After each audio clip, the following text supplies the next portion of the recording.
Hello everyone, welcome to my YouTube channel. तो आज हम डिस्कस करने वाले हैं केमिकल काइनेटिक्स के रेट और रेट लॉ के बारे में। ठीक है, तो कल हमने क्या डिस्कस किया था? कल हमने डिस्कस किया था जो भी हमारे केमिकल काइनेटिक्स है, केमिकल काइनेटिक्स के जो बेसिक्स है, उस बेसिक्स के बारे में हमने कल यहाँ पे डिस्कस किया था। तो आज हमें क्या डिस्कस करना है? आज हमें डिस्कस करना है रेट के बारे में और रेट लॉ के बारे में और रेट ऑफ रिएक्शन के बारे में। ठीक है, तो सबसे पहले हम देखेंगे रेट क्या होता है। ठीक है, यहाँ पे देखो, ये हमारे पास रिएक्टेंट है। रिएक्टेंट से हमें क्या मिलता है? प्रोडक्ट मिलता है। रिएक्टेंट से जैसे हमें प्रोडक्ट मिलता है, तो रिएक्टेंट की जो कॉन्सेंट्रेशन है, उस रिएक्टेंट की कॉन्सेंट्रेशन क्या होती है? इंक्रीज होती है या डिक्रीज होती है? ऑफ कोर्स, अगर रिएक्टेंट हमारे पास है, रिएक्टेंट से हम प्रोडक्ट बना रहे हैं, तो जो रिएक्टेंट है, रिएक्टेंट की कॉन्सेंट्रेशन क्या हो रही है? डिक्रीज हो रही है। तो हम इसका रेट कैसे लिख सकते हैं? इसका रेट हम लिखते हैं, rate is equals to, reactant concentration क्या हो रही है? इंक्रीज हो रही है या डिक्रीज हो रही है? तो रिएक्टेंट की कॉन्सेंट्रेशन हो रही है हमारे पास डिक्रीज, तो यहाँ पे साइन कौन सा आएगा? नेगेटिव। रिएक्टेंट की कॉन्सेंट्रेशन डिक्रीज हो रही है, मतलब डेल्टा आर डिवाइडेड बाय क्या आएगा? Delta T is equals to क्या आएगा यहाँ पे? प्रोडक्ट की कॉन्सेंट्रेशन क्या हो रही है? इंक्रीज हो रही है या डिक्रीज हो रही है? प्रोडक्ट की कॉन्सेंट्रेशन हो रही है हमारी इंक्रीज, तो यहाँ पे साइन कौन सी आएगी? पॉजिटिव साइन आएगी। ये क्या हुआ? हमारा रेट। ठीक है, तो अब हमें क्या करना है? हमने रेट के बारे में तो देखा है, हमें डिस्कस करना है अब रेट लॉ के बारे में। ठीक है,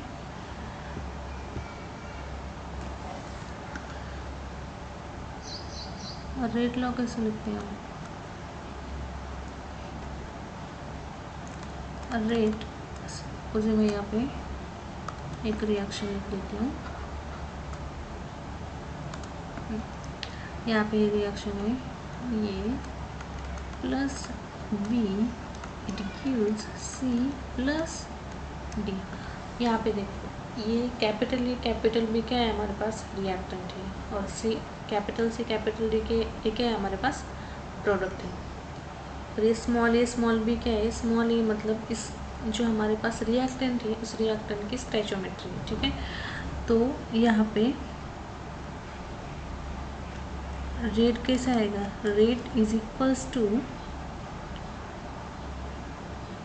minus delta A divided by delta T.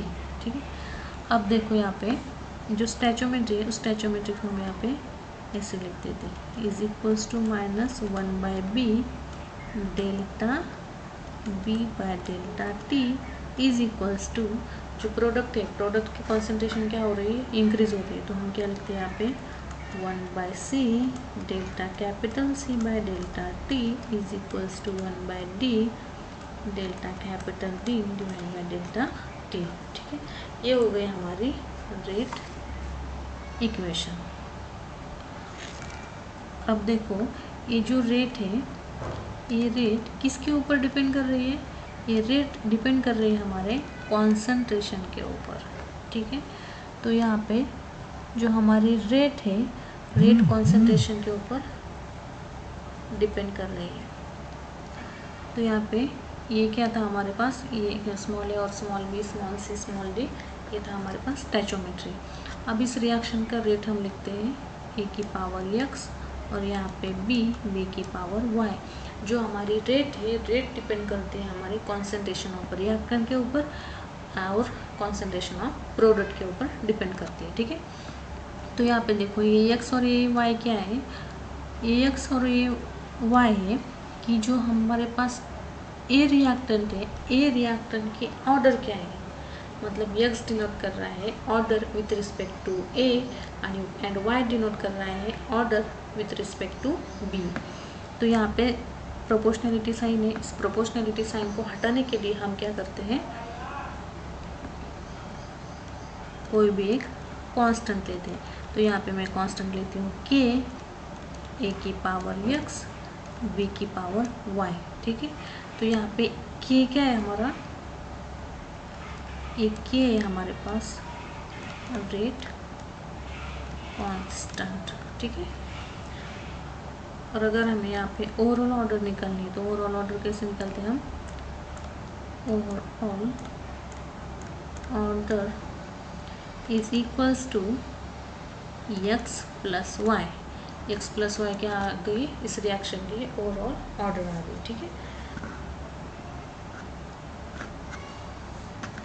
तो यहाँ पे हमने सबसे पहले देखो रेट कैसे डिफाइन की थी, minus rate is equals to minus d r by d t. R क्या है हमारे पास, रिएक्टेंट है उसको। उसके बाद हमने रेट कैसे डिफाइन किए, के ए की पावर एक्स और बी की पावर वाई, ठीक है। तो हम यहाँ पे लिख सकते हैं minus d r by d t is equals to k a की पावर एक्स और बी की पावर वाई, ठीक है।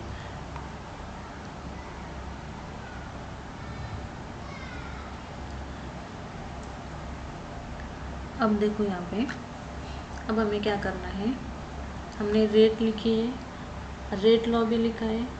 अब हमें क्या करना है, ये जो रेट कांस्टेंट है, रेट कांस्टेंट क्या है हमारे पास यहाँ पे, के हमारे लिए बहुत ही इम्पोर्टेंट है। क्यों, क्योंकि जो के हमारे पास रेट कांस्टेंट, ये रेट कांस्टेंट बताता है हमें कि जो हमारे पास आगे हम जो भी डिस्कस करने वाले हैं फर्स्ट ऑर्डर, ज़ीरो ऑर्डर और सेकंड ऑर्डर के बारे में, तो यहाँ पे रेट कांस्टेंट का जो यूनिट है, रेट कांस्टेंट के यूनिट से हम बता सकते हैं कि exactly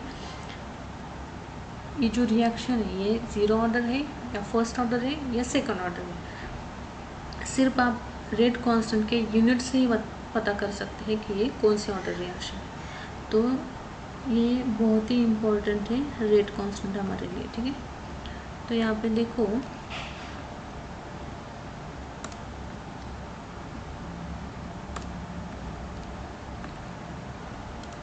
rate is equals to क्या लिखा था हमने, के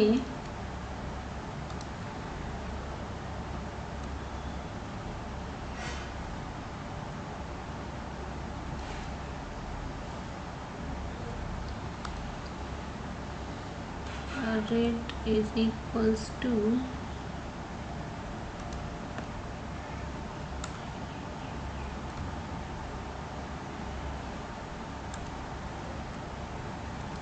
ये क्या हो रहा है इसको,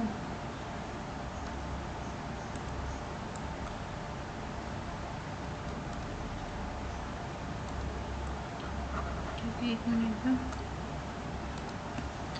देखो, रेट को हम लिखते हैं rate is equals to k a की कौन सा, ए की पावर एक्स और बी की पावर वाई। तो यहाँ से हम लिखते हैं के इज इक्वल्स टू, कैसे लिखते हैं, रेट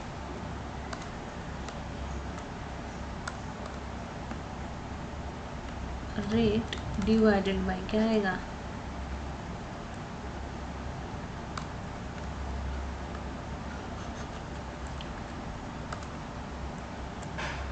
यहाँ पे आएगा रेट कॉन्सेंट्रेशन ऑफ ए की power x, concentration of b की पावर वाई, ठीक है। तो रेट जो है, रेट को कैसे लिखते हैं हम, रेट को लिखते हैं हम कॉन्सेंट्रेशन। रेट किसके ऊपर डिपेंड करती है, पहले मैंने बताया कि रेट डिपेंड करती है हमारे कॉन्सेंट्रेशन ऑफ रिएक्टेंट और कॉन्सेंट्रेशन ऑफ प्रोडक्ट के ऊपर, ठीक है। कॉन्सेंट्रेशन डिवाइड, तो यहाँ पे क्या आएगा, concentration divided by time into 1 divided by इसका कॉन्सेंट्रेशन। तो देखो यहाँ पे x plus y, x plus y हम ओवरऑल ऑर्डर लिखते हैं, x प्लस वाई को हम क्या लिखते हैं, ओवरऑल ऑर्डर। इसको मैंने n से डिनोट किया है, तो यहाँ पे क्या आएगा, कॉन्सेंट्रेशन की पावर n, ठीक है। तो यहाँ पे कैसे आएगा, concentration 1 minus n divided by time, ठीक है। अब देखो मुझे ज़ीरो ऑर्डर के लिए लिखना है, तो ज़ीरो ऑर्डर रिएक्शन के लिए n की वैल्यू क्या होगी, 0, ठीक है। तो यहाँ पे k क्या आएगा, concentration 1 minus 0 divided by time. ठीक है, कॉन्सेंट्रेशन को कैसे, कॉन्सेंट्रेशन की यूनिट क्या होती है, मोल पर लीटर, और टाइम की यूनिट क्या होती है, सेकंड। तो यहाँ पे 0 ऑर्डर के लिए हमारी यूनिट क्या आती है, मोल पर लीटर पर सेकंड। ठीक है, तो ऐसे हम फर्स्ट ऑर्डर के लिए लिखते हैं, first order reaction. First order के लिए एन की वैल्यू क्या आएगी, एन की वैल्यू आएगी 1, तो के की वैल्यू क्या आएगी, के concentration 1 minus 1 divided by time. Time की यूनिट क्या है, टाइम की यूनिट है हमारे पास सेकेंड। तो यहाँ पे क्या है, कॉन्सेंट्रेशन की पावर, नहीं यहाँ पे कॉन्सेंट्रेशन की यूनिट पता है ना हमें, क्या है बताओ बताओ बताओ, कॉन्सेंट्रेशन की यूनिट क्या है। तो यहाँ पे कॉन्सेंट्रेशन की यूनिट है मोल पर लीटर, मोल पर लीटर, और ये क्या आएगा 0, मतलब ये क्या आएगा पूरा 0, तो यहाँ पे सेकंड, तो इसकी यूनिट क्या आएगी, सेकंड इनवर्स। तो फर्स्ट ऑर्डर के लिए के की यूनिट क्या है, सेकंड इनवर्स। सेकंड ऑर्डर के लिए लिखते हैं, क्या आप बता सकते हैं सेकंड ऑर्डर के लिए, बताओ सेकंड ऑर्डर के लिए क्या यूनिट है, एन की वैल्यू क्या होगी सेकंड के लिए 2, तो के की यूनिट क्या आएगी, k is equals to concentration 1 minus 2 divided by time. Concentration की unit mole per litre, 1 minus 2 क्या आएगा, -1 आएगा, है ना, -1 डिवाइडेड बाय टाइम की यूनिट है सेकंड, तो ये आएगा mole litre second, mole inverse litre second inverse. एक किसके लिए आएगी, ये आई है सेकेंड ऑर्डर के लिए। ठीक है, तो हमने यहाँ पे क्या क्या डिस्कस किया है, सबसे पहले हमने देखा है रेट के बारे में, रेट कैसे डिफाइन करते हैं। उसके बाद हमने देखा है स्टैचोमेट्री, अगर हमारे पास स्टैचोमेट्री है तो हम रेट को कैसे डिफाइन करते हैं। फिर इसके बाद हमने देखा है ऑर्डर ऑफ रिएक्शन के बारे में। तो यहाँ पे देखो, जो भी हमारे पास रेट है, रेट डिपेंड करता है कॉन्सेंट्रेशन ऑफ रिएक्टेंट के ऊपर और कॉन्सेंट्रेशन ऑफ प्रोडक्ट के ऊपर। ठीक है, तो यहाँ पे रेट डायरेक्टली प्रोपोर्शनल होता है कॉन्सेंट्रेशन ऑफ रिएक्टेंट। तो यहाँ पे हमने प्रोपोर्शनैलिटी लिखा है, तो प्रोपोर्शनैलिटी हटाने के लिए हमें कुछ तो भी कांस्टेंट की ज़रूरत पड़ती है, तो हमने यहाँ पे के कांस्टेंट लिया है। के को क्या बोलते हैं हम, के को बोलते हैं हम रेट कांस्टेंट। तो यहाँ पे देखो, ओवरऑल ऑर्डर अगर हमें रिएक्शन की निकालनी है तो ओवरऑल ऑर्डर कैसे निकालते हैं हम, उसको पावर को ऐड करते हैं, मतलब उसकी यहाँ पे जो कॉन्सेंट्रेशन ऑफ ए है उसकी पावर कितनी है, एक्स, मतलब उसकी ऑर्डर कितनी है, एक्स। एक्स क्या है, order of the reaction with respect to a, y क्या है, order of reaction with respect to b. तो ओवरऑल ऑर्डर क्या आएगी, एक्स प्लस वाई। ठीक है, तो यहाँ पे रेट लिखा है, रेट में यहाँ पे रिएक्टेंट जो है, रिएक्टेंट क्या हो रहा है, टाइम के हिसाब से डिक्रीज हो रहा है। ठीक है, तो फिर उसके बाद हमने देखा है रेट कांस्टेंट के बारे में। रेट कांस्टेंट की जो यूनिट है, रेट कांस्टेंट की यूनिट से हम पता कर सकते हैं कि कौन सी ऑर्डर रिएक्शन है।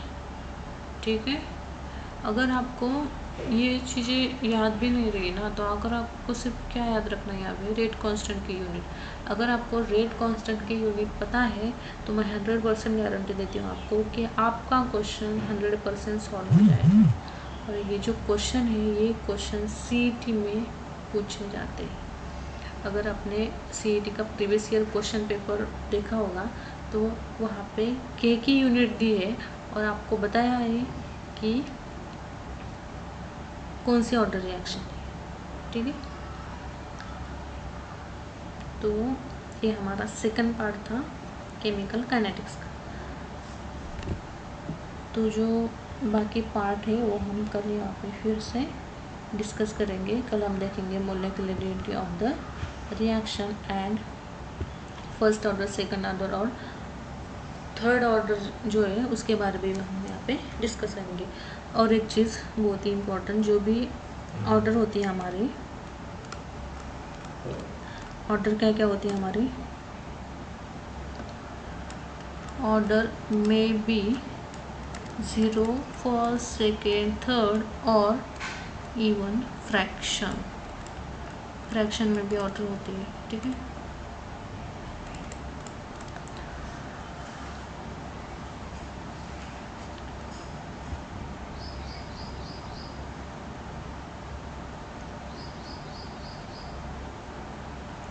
मैं आपको यहाँ पे एक क्वेश्चन देती हूँ, उस क्वेश्चन को आपको क्या करना है, सॉल्व करना है।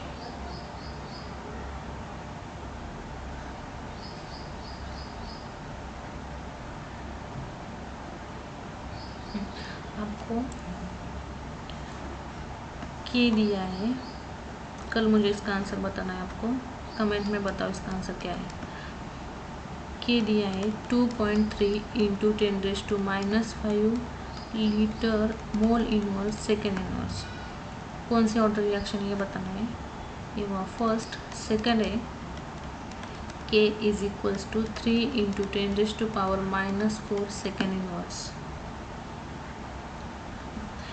ये आपको बताना है मुझे कमेंट सेक्शन में कि कौन सी ऑर्डर रिएक्शन है, ठीक है। आई होप आपको ये जो भी हमने यहाँ पे डिस्कस किया है वो समझ में आया होगा। तो कल हम इसका जो बाकी वाला पार्ट है वो कल हम यहाँ पे डिस्कस करने वाले हैं, ठीक है। तो आपको क्या करना है, अब वीडियो को लाइक करना है, शेयर करना है और चैनल को सब्सक्राइब करना है और बेल आइकन को प्रेस करना है, ताकि जब भी मैं यहाँ पे वीडियो बनाऊँगी, अपलोड करूँगी, तो सबसे पहले वो आपके पास आ जाएगी, ठीक है। अगर कोई डाउट है तो कमेंट सेक्शन में मुझे बता देना, मैं आपका डाउट सॉल्व कर दूँगी। ओके गाइस, ठीक है, thank you, happy learning, bye bye, take care.